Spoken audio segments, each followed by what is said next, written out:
what's up? Alright, so I'm sure many of you guys have heard of the brand new Netflix series, Outer Banks. If you haven't seen it, you guys should definitely log off and watch it. It's so good.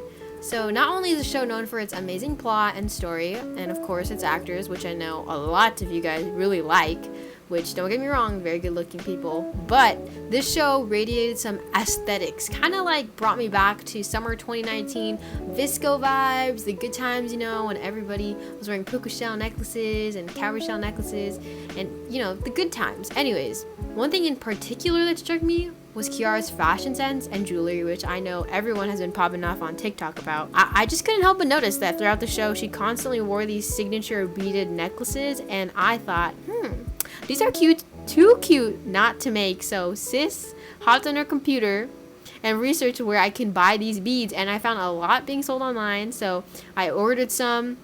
And after waiting a few days, the time had come to make some jewelry. Woo! So that was disgusting. Anyways, so let's get started with the supplies.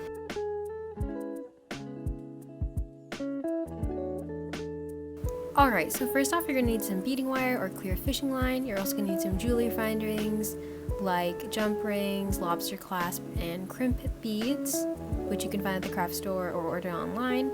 There are so many beads that you can use. There's glass beads, miyuki beads, seed beads.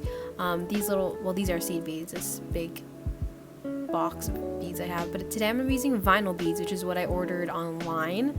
And you're also going to need some pliers, and you're also going to need a ruler and some scissors. So let's get started. So for reference, I'm going to be using this picture where she has two necklaces that she wears throughout the show. So the first thing that you're going to want to do is remove the beads from the string, which kind of sounds funny, but you're going to remove the beads and just cut them off. And then what you're going to do is separate the colors, and then you're going to have to measure your beading wire or fishing line, and you're going to measure about 24 inches. Most necklaces are like 12 to 16 inches depending on how large you want it. And then you're going to take a crimp bead and string it through the fishing line. Then you're going to take a lobster clasp and string it right on top of the crimp bead. And this is where it kind of gets confusing because my fingers are being covered on camera. But you're going to take the string on the opposite end of the lobster clasp and feed it through the crimp bead to like make it go through a little loop. So as you can see here, it looks like that. And you're going to push that crimp bead up so that it's secure.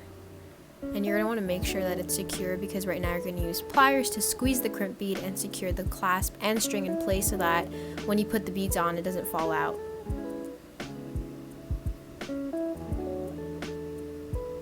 And then what you want to do is just string on the beads through the string.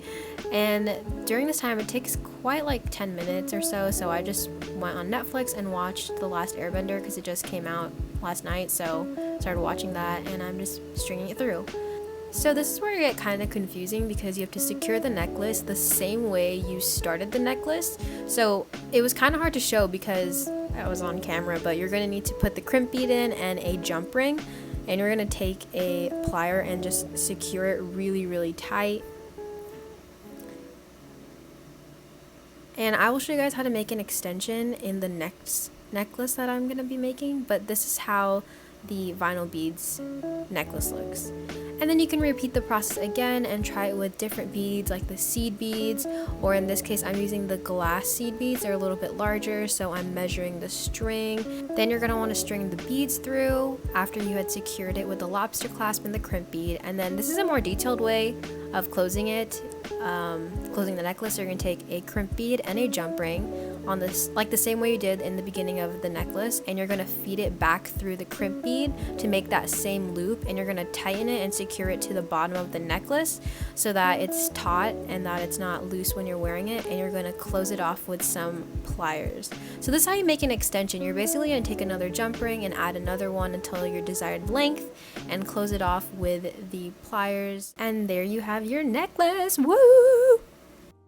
Alright guys, so that is how you make Outer Banks inspired necklaces. I hope you guys enjoyed this video. This video was definitely a process to make, but I hope you guys enjoy it. Also, there are so many other versions that you can make. This is a seed bead version that I made with a cowrie shell, so it's plain white and pink. and it's super cute and much thinner.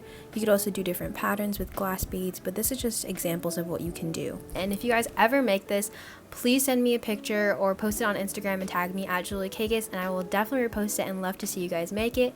Thank you guys so much for watching this video. I love you all and hope you guys have a great rest of your day. Bye!